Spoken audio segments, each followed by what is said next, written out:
Hi guys! Magandang gabi! Welcome back po dito sa Gandara SRU channel for Showbiz Update. Andito na naman nga po akong muli nagbabalik ang nagmamaganda po ninyo kachismosang Kim Pao upang maghatid sa inyo ng latest update and fresh happenings patungkol po kay Kim Chiu and Paolo Avellino. And para nga po sa gabing ito, ang tatalakayin natin at pag-uusapan ay may kinalaman nga po dito sa magiging event ni Kim Chiu bukas. So, alam naman po natin na nasa Cebu si Kimi bukas. Yan ang alam natin, guys. Pero, may another ganap pa kaya ang Kim Pao bukas? Ito yung hot topic sa social media kasi naku-curious ang mga tao. Get ready nga daw po dahil magpapakilig ang Kim Pao sa ASAP. Oh, medyo nakakalito. Ano yung unahin natin? And papaano magpapakilig kung nasa Cebu si Kim Chiu? Yan ang ating pong pag-aalaman. Yan po ang ating aalamin at pag-uusapan guys dito sa ating topic natin ngayong gabing ito. But before that, sa mga hindi pa po nakaka-subscribe dito sa ating channel, maaari lamang na pindutin po ninyo ang subscribe button at notification bell na nandyan sa baba para mag-i-updated ka at ma-notify tuwing may bago tayong chika at balita hinggil sa Kim Pao. Basta mga balita na may kinalaman kay Kim Chiu and Paolo Avellino, sagot na po natin yan. So, unahin nga natin pag-usapan muna guys itong pangbabatikas ngayon kay Kimi. So, kahapon, di ba nagbisaya po si Kim Chiu sa ASAP tuloy. Si Kim Chiu sa Showtime. Kinikilig nga tayo kasi ang cute talaga ni Kimi pa nagbibisaya siya. And yung energy ni Kimi, mula noon naman hanggang ngayon, di naman yun nagbago. So, nakapagtataka lang na bakit may mga taong parang hindi pa rin po sanay sa energy ni Kimi. Natural naman na po ang energy ni Kim Chiu. Hindi lang po sa Showtime, talagang in real life. Talagang ang energy ni Kimi, hindi po yan nawawala. Napakataas talaga.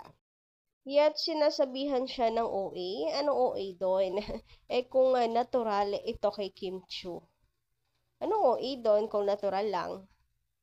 Hindi ba kayo, nakasubaybay sa kanya at hindi nyo alam na ganyan siya? And hindi OA yung dating ha? Ang cute nga ni Kimi eh. So, no hate naman daw kay Kim. Napansin niya lang. Pero offense meant. Offense meant. Sobra na pagka-OA niya. Sabi dito, hoy, grabihan, OA talaga? Baka hindi ka lang makarelate na sa sinasabi nitong si Kim Chiu. Pero gano'n naman talaga, 'di ba? Kahit nga hindi po Bisaya eh. Kahit hindi po taga Cebu, talagang ganyan din yung reactions. Of course, mga taga-probinsya, napapanood kita sa TV, ganyan. OA ba? Baka hindi lang pasok sa humor mo si Kim Chiu. Manood ka doon sa entertainment na pasok sa humor mo. Baka hindi pasok sa'yo yung energy ni Kim, di wag ka nang mag-aksaya ng panahon na no need to comment. Kung talaga namang hindi mo nagustuhan, lipat ka doon sa magugustuhan mo. Yun lang naman yun. Kung mas gusto mo yung pasosyal, yung model-model, aura lang, ganyan, di doon ka mag-focus. Bakit ka manonood kay Kim kung hindi mo naman pala gusto? Ganun lang yun eh. Ako kapag hindi ko gusto, auto-scroll up ako. Hindi na ako nagsasalita, nagko-comment ng hindi maganda. Anyway, sabi naman dito ay si Ate Darla mula po kay Elisa Lim. Baka Kim din yun, ha? Kasi si Kim ay baby ni Ate Christian. And si Darla ay tauhan din ni Chris Aquino during her Chris TV. Ba yun na program? Yes po. Chris TV. Ano naman ang sasabihin ni Darla kay Paolo? Bata pa si Paolo na pagsabihan niya about Jay. Ang sabi niya, uutang siya kay Paolo. Joke only. Joke lang daw po yun, ha? Baka naman may seryoso dito. So, ayun, ang pinaparating niya dito is that na ipit lang din naman sa sitwasyon. Kung close siya dun kay, kay ate girl, close din siya kay Kimi. And nasa parehas po silang industry lang naman. Baka ipit lang sa sitwasyon. Sabi ko nga, hindi naman porke galit ka doon, galit din ako dapat. Hindi naman sa akin nakagawa ng mali. I mean, alam mo yon, lalo na if parehas naman na malapit sa buhay mo. Ang hirap talaga pumagitna. Neutral lang. And kung totoo kang friend, hindi mo rin naman sisisihin siya. Bakit ka lumalapit pa rin siya? Nakaloko friend kita. Siyempre, sasabihin doon isa, bakit lumalapit ka doon? Eh, friend kita. Mga ganyan. Ipit na ipit sa sitwasyon. Wag na po dating ipitin palalo. Dahil lang sa issue. Unti-unti lang ang nawawala yung issue na yan eh. I mean, kita nyo naman 'di ba sa ASAP, unti-unti lang nagkakaroon ng interactions. Pinapakita in one frame. Si Kimi, ginagawa yung best niya para, kausapin, ipakita sa publiko na they are okay. So, sana maging okay na din po tayo. Yun lang naman na let's spread good vibes and positive vibe lamang guys. 2025 na. Ako pinagsasabihan ko sa sarili ko. Aminado naman po ako, I'm not perfect. Pero, konting katok sa sarili. Samantala, dumako naman nga tayo dito sa pinakasentro ng ating update ngayong gabing ito. So, patungkol nga po ito sa ASAP. Ano nga ba magiging ganaps? Ang Kim Pao daw ay mukhang may fraud sa, sa ASAP. Pero, paano mangyayari yon? Gayong si Kim ay nasa Cebu. Sabi nga dito, ito po, from Madam Maridel Sanchez, magandang gabi. Wala si Kim sa ASAP bukas, nasa Cebu si Kim. Bukas sa Sinulog. So, ayan, meron pala tayong update para bukas. Pero, ganun pa man, may mga chika-chika na magpapakilig nga bukas, kaya abangan pa rin natin sa ASAP. Wala naman pong masama kasi sa pagkakalam ko lang ha, tape lang naman po yung episode bukas sa ASAP. So, yun, magiging tape lang siya. And kung tape, baka po ipalabas na yung laudlot na episode dapat sa ASAP. Diba nag-aantay tayo nung nakaraan kasi nga may paayuda po ang Kim Pao, lalo na si Paolo Avellino. And ito nga po yung kumalat na video na kung saan, sabi ni Paolo, may love will be everlasting. May paganon si Papi Paolo.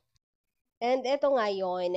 So, kung ipapalabas na po yan bukas, manonood pa din po ako. Ayan, magandang abangan pa rin po ito guys. Para mapanood natin yung full episode. And about sa prod, malay nyo naman guys, isiningit yun. Kasi for sure, dito po sa unang taped episode na to, meron na silang binanggit na February 12 So, malamang ikakat na nila yon kasi hindi na po February 12 ang showing ng kanilang movie, kundi March 26 na. Papaano yon? Alangan namang ikat na lang yon basta-basta nang wala pong kapalit. So, wala pa ako nakikita pang spoiler alert about sa guesting ng Kim Pao sa ASAP kung nag-tape na ba ulit.